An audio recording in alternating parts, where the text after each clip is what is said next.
Yes, अब question देखते हैं। वैस्कुलर बंडल्स, वैस्कुलर बंडल किसे कहा जाता है? वैस्कुलर बंडल कहा जाता है जाइलम एंड फ्लोएम को, ठीक है। आर सराउंडेड, इसका मतलब वैस्कुलर बंडल यानी जाइलम और फ्लोएम जो है वो घिरा हुआ है, surrounded by a thick layer, एक ऐसी लेयर से जो थिक लेयर है। तो वो कौन सी लेयर है, उसे क्या कहते हैं? तो देखते हैं हम, पैरेन्काइमा सेल्स कहते हैं क्या उसको? तो पैरेन्काइमा सेल्स अगर अपन बात करेंगे तो पैरेन्काइमा किसका पार्ट होता है, पहले तो हम ये बताते हैं। पैरेन्काइमा क्या है? परमानेंट टिश्यू है। परमानेंट में भी कौन सा? सिंपल। तो पैरेन्काइमा कौन सा है? एक परमानेंट और सिंपल टिश्यू है, ठीक है। परमानेंट सिंपल टिश्यू है। पैरेन्काइमेटस सेल्स जो होती है वो परमानेंट सिंपल टिश्यू में आती है। जबकि बात किसकी हो रही है? Vascular bundle. और vascular bundle both are the complex. ये क्या होते हैं? ये होते हैं परमानेंट कॉम्प्लेक्स, ठीक है।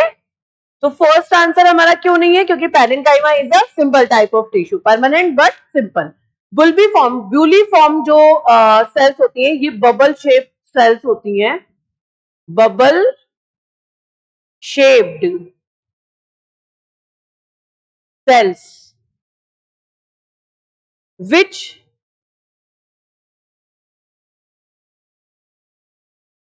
present on the एडेक्सियल, या फिर उसको बोल सकते हो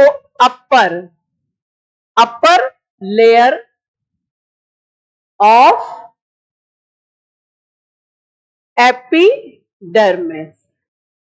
जब हम स्टार्टिंग में अरेंजमेंट ऑफ टिश्यूज पढ़ते हैं, ग्रुप ऑफ टिश्यूज पढ़ते हैं, एपिडर्मल टिश्यू होता है, ग्राउंड टिश्यू होता है और लास्ट होता है वेस्कुलर।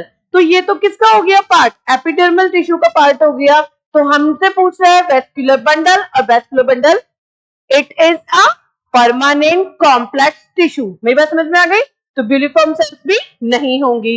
अब आता है बंडल शीट। चलो, राइट आंसर तो हमारा बंडल शीट है, बट कैसे? तो इसका एक फिगर में बना के आपको बताती हूं।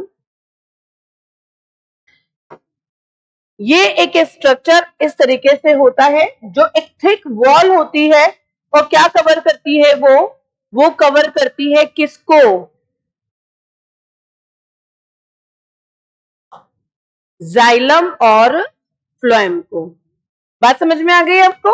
तो ये वाला पार्ट जो बाहर की तरफ है वो कौन है? फ्लोएम है। अंदर की तरफ है जाइलम, और ये जो थिक सी लेयर है इसे कहा जाता है बंडल शीट। क्लियर? जब हम यहाँ पे एक इंपॉर्टेंट पार्ट बता देती हूँ, C4 प्लांट पढ़ते हैं आप लोग। C4 प्लांट जब आप लोग फोटोसिंथेसिस में, रेस्पिरेशन पार्ट में पढ़ोगे, इसका मतलब क्या होता है? जो फर्स्ट प्रोडक्ट होता है उनका, वो कितने कार्बन कंपाउंड होता है? 4 कार्बन कंपाउंड, ठीक है। और वहां पे आप पढ़ोगे कि C4 प्लांट जो होते हैं इनके अंदर वैस्कुलर बंडल में जो बंडल शीट प्रेजेंट होती है, वहां से ये कैरी आउट करते हैं फंक्शन को, और फर्स्ट प्रोडक्ट को सिंथेसाइज करके आगे उनका ब्रेकडाउन होता है, ठीक है। तो ये आप कहां पढ़ेंगे? C4 प्लांट में। किस प्रोसेस के लिए? फोटोसिंथेसिस,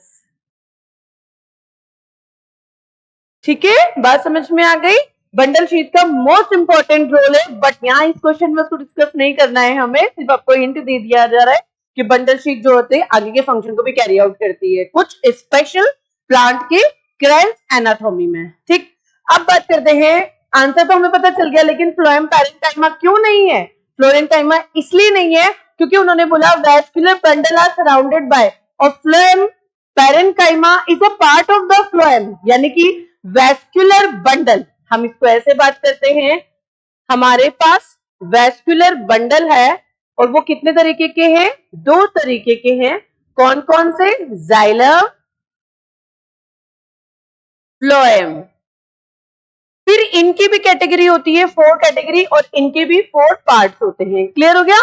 तो पैरेन्काइमा इज अ सब पार्ट ऑफ द फ्लोएम, ठीक। तो ये थिक वॉल ढोड़ना बनाएगा, ये तो इस फ्लोएम जो कि बंडल शीट के अंदर प्रेजेंट है इसका भी पार्ट है। क्लियर हो गया? यानी कि वो उसको भी कवर करेगा, राइट।